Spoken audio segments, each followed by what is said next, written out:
Thank you, Mr. President, distinguished ministers and delegates.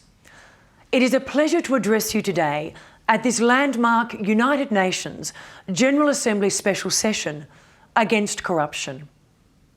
Australia thanks the United Nations General Assembly for providing a vehicle for the international community to renew our commitment to preventing and combating corruption through the adoption of the political declaration.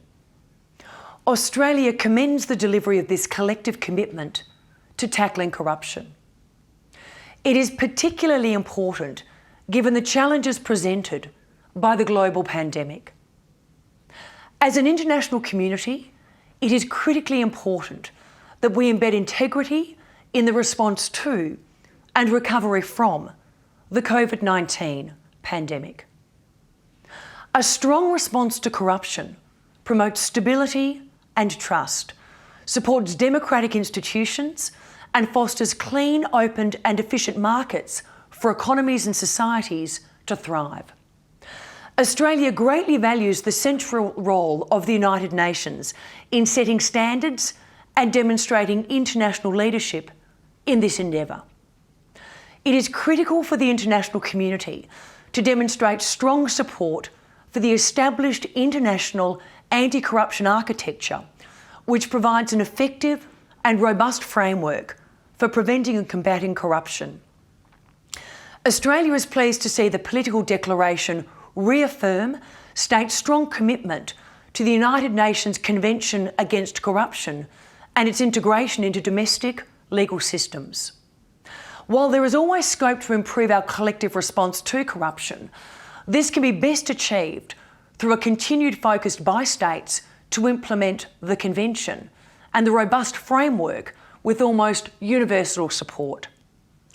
Australia encourages states to enhance engagement with civil society and other groups outside the public sector in these efforts. It is vital for governments to acknowledge the value of external perspectives in the development of effective anti-corruption policy, as well as the role civil society and the private sector can play in capacity building and in the detection of corruption. Responding to the disproportionate impacts that corruption can have on women and girls is a high priority for Australia. We strongly support the political declaration acknowledging the links between gender equality and anti-corruption and including commitments to address this. Australia places a high value on coordinated international anti-corruption efforts and is also committed to continuously strengthening our own domestic anti-corruption regime. For example, the Australian Government is committed to establishing a Commonwealth Integrity Commission to strengthen our existing integrity arrangements.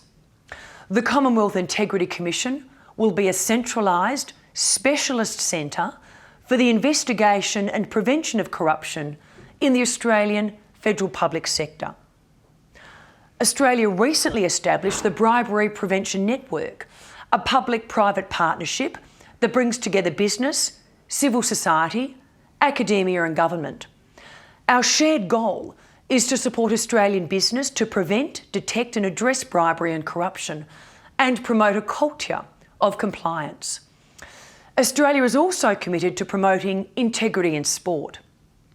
Last year we established a dedicated national agency, Sport Integrity Australia, as a one-stop shop supporting sports integrity stakeholders to manage the range of existing and emerging integrity-related issues in sport.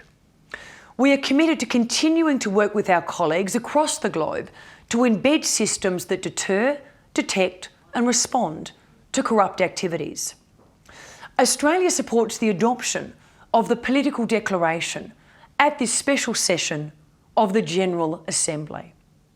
We welcome this important opportunity to collectively strengthen our global response to corruption.